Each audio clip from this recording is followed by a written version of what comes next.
এখন social media জুড়ে আলোচনায় সমালোচনায় ইলেকট্রিক চেয়ার। সুপ্রিয় দর্শক, আসুন আমরা জানি কবে শুরু হলো ইলেকট্রিক চেয়ারের ব্যবহার।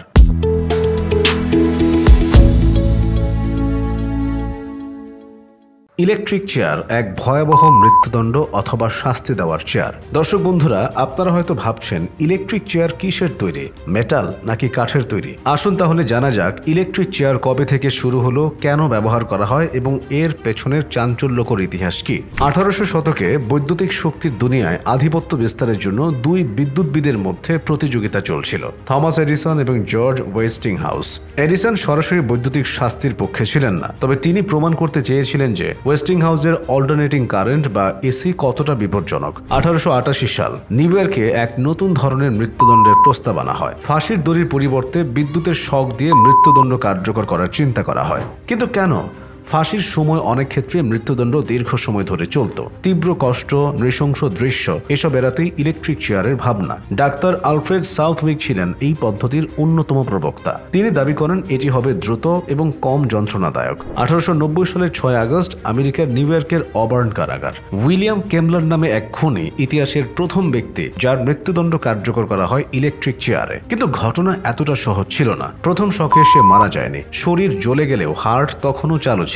আরো একবার বিদ্যুৎ প্রবাহিত করা হয়। এটি ছিল বিভীষিকাময় এক দৃশ্য। উপস্থিত সকলেই আতঙ্কিত হয়ে পড়েছিলেন। ইলেকট্রিক চেয়ারের কাজ করার পদ্ধতি ছিল বেশ সহজ কিন্তু ভয়াবহ। একজন বন্দীকে চেয়ারে বসানো হতো, তার মাথা ও শরীরের নির্দিষ্ট অংশে ইলেকট্রোড লাগানো হতো এবং নির্দিষ্ট পরিমাণ ভোল্টেজের বিদ্যুৎ প্রবাহিত করা হতো, যা মস্তিষ্ক ও হৃৎপিণ্ড থামিয়ে দিত।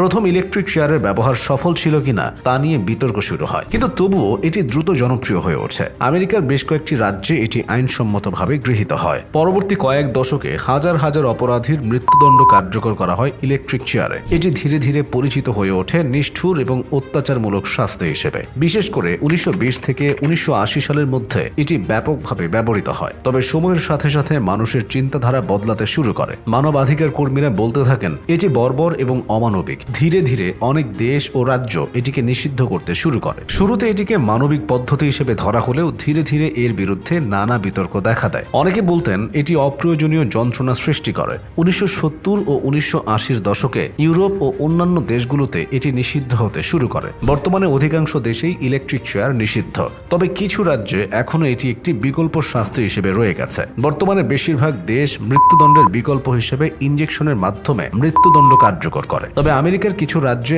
এখনো ইলেকট্রিক চেয়ার ব্যবহার করা হয়, যদিও এটি ঐচ্ছিক।